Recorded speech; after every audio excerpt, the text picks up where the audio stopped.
Okunoonyereza kulaga buli lukya abaana abazaalibwa nga baliko obulemu bw'emigongo kiyite spina bifida saako n'amazzi mu mutwe oba hydrocephalus beeyongera buli lukya nga kumpi abaana 100 abazaalibwa kuliko omwana omu n'ekizibu kino. Kino abasawo bagamba kiva ku bakyala batafaayo kuddukira mu ddwaliro nga bafunye embuto saako n'obutalya mmere erimu birungo ebyetaagisa nga bali mbuto. Abakyala abasinga batandika okumira eddagala lino nga bamaze okukakasa nti bamaze okufuna ki olubuto. Ekitegeeza nti bagenda okutandika okumira eddagala ng'omwana yakolebwa dda mu munda omuganyulo ogwo abatabukoze kitasobodde gufuna. Abasawo bakkaatiriza nti kino kisoboka okwewalika. Ekikulu ebizibu oluusi nti ebivaavava tubifumba ate ne tubiyitiriza n'ebivaavava bwe tubifumbye kubiyitiriza ekyo ekiriisa kituyita folic acid mwekiri. Wano Bannakyewa we basabidde gavumenti okussaawo enkola ey'okuwa abakazi naddala abatuuse mu myaka egyizaala eddagala eriyambako mu kuziyiza okuzaala abaana abaliko obuzibu buno. Anti abaana bonna abali mu productive emyaka egyizaala nga bali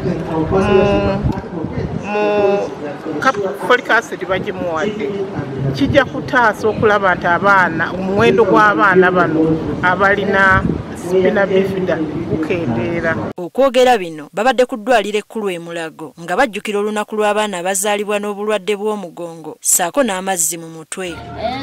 Wano akulira eddwaliro lya Mulago Dr. Rosemary Kusaba ategeezezza nti newankubadde ng'abaana abaliko obulemu bakyazaalibwa omuwendo gw'abaana abasuulibwa bazadde baabwe gwo gugenze gukendeera. Abaana bazaalibwa nga balina obulemu obw'olutyo abazadde ne babakasuka ne babaliko oluusi mu ddwaliro. Kati olw'okuba nti waliwo ebitongole naffe olw'okuba nti tubalongoosa ne tubayamba kati era abaana abali abandoni olw'ekyo.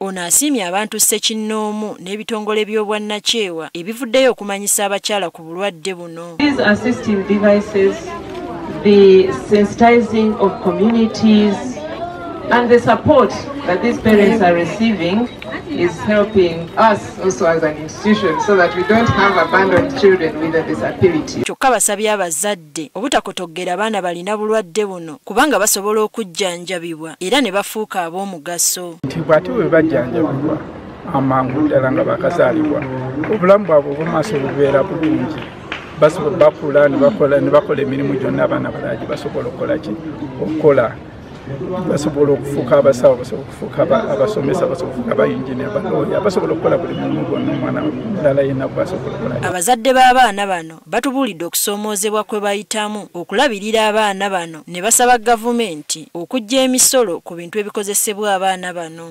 Bateekeko obuvunaanyizibwa okusasaana ssente nnyingi ezigula dayipa si kirungi. Tusaba gavumenti egwa omusolo ekole ki. Okunoonyereza kulaga nti abaana abasoba mu bukadde 2 be bazaalibwa nga baliko obulemu wano mu ggwanga. Teddy Nakaliga agafeeyo ku Spark TV.